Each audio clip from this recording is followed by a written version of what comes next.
Jeremy Clarkson co-hosted motoring program Top Gear alongside James May and Richard Hammond from 2002 to 2015.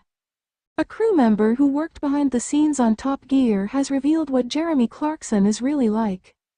The TV presenter, 65, co-hosted the motoring program alongside James May and Richard Hammond from 2002 until 2015. The trio worked with hundreds of cast and crew members over the years, and one has now revealed what Clarkson and his two co-stars were like when they weren't filming.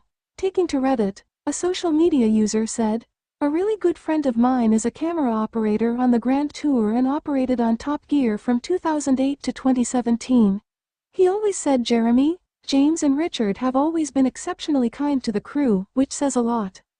I've never worked with him myself, but generally when an actor or entertainer is kind to the crew, that's a pretty good inclination that they are good people, because they most certainly do not have to be." Their time on Top Gear came to an abrupt end after Clarkson was sacked by the BBC for an unprovoked physical and verbal attack on a producer who worked on the show.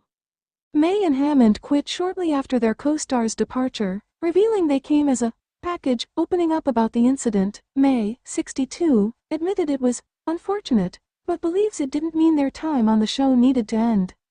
"I thought it was very unfortunate and I don't actually think our Top Gear had to end because of it," he told The Times. "I think it could have been patched up and put down to a bit of high stress and flightiness, to be honest. Maybe these things are ordained and it was time for us to move on. We had been doing it by then for a decade, I think, more. And I never imagined it would last as long." He added, "Without being big-headed about it, we were Top Gear and we were one of the biggest TV shows in the world at the time.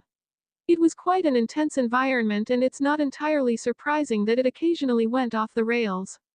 If we'd been AC/DC or Thin Lizzy, nobody would have been the slightest bit surprised." A new set of presenters joined Top Gear following the trio's exit, including Chris Evans, Matt LeBlanc and Rory Reid. In 2019, Freddie Flintoff and Patty McGuinness became hosts on the program. However, in 2023, the BBC announced that the motoring show was on hiatus for the foreseeable future, after a crash involving Flintoff. Despite the former England cricketer, 47, detailing his near-fatal injuries in a recently released documentary, Clarkson has called on broadcasters to reboot the series. He said, "There's room for a car program at the moment because cars are changing so fast and electrical cars are coming along and nobody really understands what's a good one and what isn't." Despite this, the Clarksons' farm star quickly ruled himself out of starring in the reboot, adding, "I just don't understand or like electrical cars, so I wouldn't be interested in doing it."